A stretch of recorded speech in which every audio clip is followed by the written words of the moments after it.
Ministria e Brendshme dhe Policia e Shtetit kanë vendosur të veshin efektivet e policisë me uniforma të reja. Ditën e sotme në faqen e Agjencisë së Blerjeve të Përqendruara është shpallur tenderi me objekt. Blerje dhe shpërndarje uniforma dhe këpucë për Policinë e Shtetit, i ndarë në 2 lote. Loti i parë, blerje dhe shpërndarje uniforma, grada, stema dhe shenja për Policinë e Shtetit, me fond limit 1.962.264.421.82 lek, dhe loti i dytë, blerje dhe shpërndarje këpucë për Policinë e Shtetit, me fond limit 761.954.415.63 lek. Pra në total për të veshur policët është llogaritur një fond limit prej afro 2.7 miliard lek ose afro 27 milion euro. Uniformat do të jenë për të gjitha sezonet, do të ketë pantallona doku, xhupa, veshje me mëngë të shkurtra, këmisha e të tjerë, referuar sasisë dhe specifikimeve teknike të uniformave të Policisë së Shtetit. Ato janë artikuj të cilat nuk gjenden lirisht në treg, por duhet të gjitha të prodhohen enkas. Për këtë procedurë prokurimi, prodhimi i sasive të mëdha të uniformave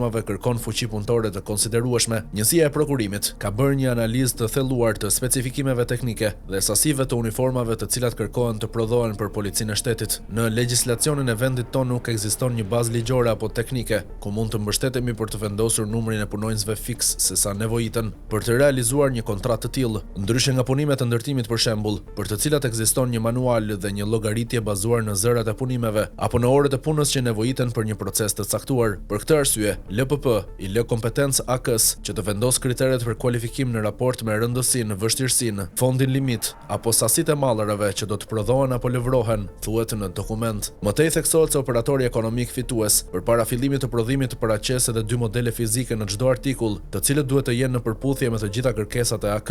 Ky model do të shoqërohet me flet analizë, do të kalojë në një fazë vlerësimi dhe do të miratohet si prototip zyrtar me të cilin do të krahasohet produkti përfundimtar. Sipas udhëzimeve, pa miratimin e modelit nga AK, nuk duhet të fillojë prodhimi i kontraktuar. Prodhimi duhet të organizohet në mënyrë të tillë që furnizimi me uniforma i punonjësve të policisë të bëhet sipas sezoneve të verës apo dimrit, në mënyrë që të mbulohen nevojat në kohë. Lëvrimi i artikujve të uniformave verore duhet të kryhet jo më vonë se sa data 1 maj të çdo viti dhe lëvrimi i uniformave dimërore duhet të kryhet jo më vonë se data 1 tetor të çdo viti. Afati kohor për ekzekutimin e kontratës së parë do të nënshkruhet brenda marrëveshjes skuadër, do të jetë jo më pak se 60 ditë dhe jo më shumë se 150 ditë nga lidhja e kontratës. Për çdo rast, sasitë e kërkuara në kontratën e parë nuk do të jenë më tepër se 50% e sasive të pritshme të vitit të parë, thuhet në dokumentin e tenderit. Historikisht, tenderet për uniformat e policisë kanë përfunduar në duart e prokurorisë, pasi duke qenë se bëhet fjalë për vlera kaq të mëdha, ka pasur gjithmonë abuzime. Tenderi i fundit ishte në vitin 2019 dhe kishte vlerë totale 23 milionë euro.